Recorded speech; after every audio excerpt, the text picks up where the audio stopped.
So hello students, this is our second lecture for chapter 1। पिछले lecture में हमने इस चैप्टर का इंट्रोडक्शन देखा था, जिसमें हमने variety of food, ingredients of food और सोर्सेस ऑफ फूड के बारे में जानकारी प्राप्त की थी। And now we will continue the chapter ahead. तो लास्ट वीडियो में हमने इंग्रेडिएंट्स की बात की थी, इसलिए मैंने यहाँ पे कुछ एग्जांपल्स दिए हैं। जैसे हमें अगर दाल बनाना है तो दाल में क्या क्या इंग्रेडिएंट्स लगते हैं: pulses, water, oil, salt, spices. खीर बनानी है तो उसमें मिल्क, राइस, शुगर, मतलब ये सब क्या है, इस फूड के इंग्रेडिएंट है। बिना इन सब के फूड हमारा तैयार नहीं हो सकता। ठीक है। टेबल 1.2 में food items and their ingredients दिए हुए हैं, तो मैं चाहता हूँ आप भी अलग अलग फूड आइटम्स की लिस्ट बनाएं और उसमें यूज होने वाले इंग्रेडिएंट्स को टेबल में फिल करें। अब नेक्स्ट हमको पढ़ना है फूड सोर्सेज, मतलब जो भी हम फूड यूज़ कर रहे हैं, खा रहे हैं, वो हमें मिलता कहाँ से, उसका सोर्स क्या है। तो किसी भी फूड सोर्स के दो सोर्स होते हैं, पहला क्या है, प्लांट, और दूसरा है animal. So plant, those parts of plants that we eat are called edible parts, मतलब प्लांट के वो पार्ट जो हम खा सकते हैं उसको हम क्या बोलते हैं, एडिबल पार्ट्स बोलते हैं। From plants we get cereals, मतलब जो अनाज होता है हमारे, गेहूँ, चावल, ऑयल्स, शुगर, फ्रूट, वेजिटेबल, ये सारे पार्ट हमको प्लांट से मिलते हैं और हम उसको हम खा सकते हैं, तो इनको हम क्या बोलेंगे, एडिबल पार्ट्स बोलेंगे। अब जैसा कि आप सब जानते हो, यहाँ पे फिगर में दिया हुआ है कि किसी भी प्लांट के कौन कौन से पार्ट होते हैं।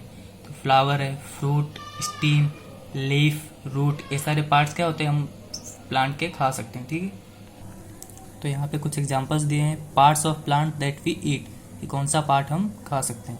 तो पहला क्या है, रूट्स, ऑनियन, रेडिश, कैरेट, जैसे प्याज, मूली, गाजर, ये सब क्या होते हैं, रूट होते हैं। ये अंडर द ग्राउंड ग्रो करते हैं, इसको हम खाते हैं। ठीक है। ये सब किस में आते हैं, रूट्स में आते हैं।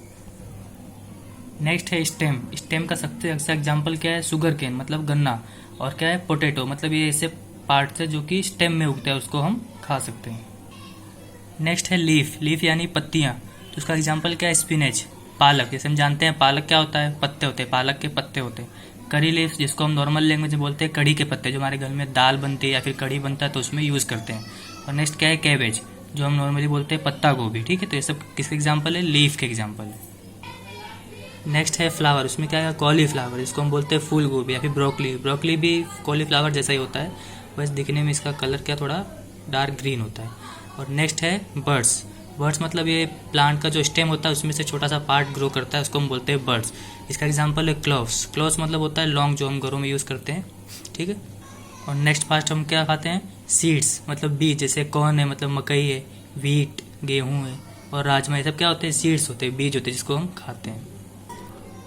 सम प्लांट्स हैव 2 और मोर एडिबल पार्ट्स, मतलब कुछ प्लांट्स में क्या होते हैं, उसके 2 या 2 से ज़्यादा पार्ट्स को हम खा सकते हैं। जैसे seeds of mustard plants give us oil and the leaves are used as a vegetable. Mustard plant का जो सीड होता है उससे हमको ऑयल मिलता है, और जो उसकी जो पत्तियाँ होती है उसको हम एज अ वेजिटेबल खाते हैं। मतलब प्लांट का जो भी एडिबल पार्ट होगा जिसको हम खा सकते हैं उसको हम क्या बोलते हैं, eatable parts, edible parts. Okay. So next इस चैप्टर में एक एक्टिविटी दी है जिसको आप पॉज करके रीड कर सकते हैं। मैं इसके बारे में अभी आपको एक्सप्लेन करूंगा आगे।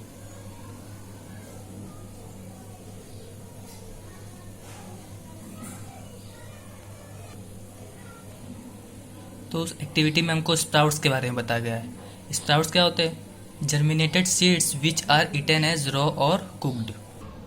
तो जर्मिनेटेड मतलब क्या होता है, जो उग जाते हैं। ऐसे कुछ सीड्स होते हैं जो कि उगने लगते हैं, उसको फिर हम रॉ या फिर कच्चा या फिर कुक करके उसको खा सकते हैं।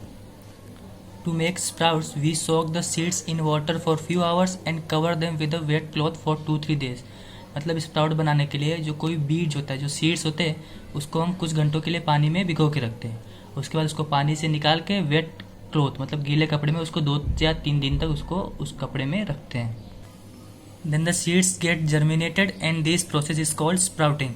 फिर जो बीज होता है वो क्या होता है, जर्मिनेट होता है, मतलब वो उगने लगता है। And this process is called sprouting. इसका एग्जाम्पल हम अपने नॉर्मल घरों में भी देख सकते हैं। जैसे चना आता है, मूंग दाल आती है, उसको हम भिगो के रखते हैं तो कुछ दिन बाद उसमें से पीछे वाइट वाइट उगने लगता है, उसको हम क्या बोलते हैं, स्प्राउट बोलते हैं। देखो जैसे यहाँ पे दिया है चना एंड इट्स स्प्राउट्स, तो पहला जो फिगर है वो चना का है, उसके बाद उसको जब स्प्राउटिंग किया उसके बाद वो क्या हो गया, उग गया, तो उसको हम बोलते हैं स्प्राउट्स।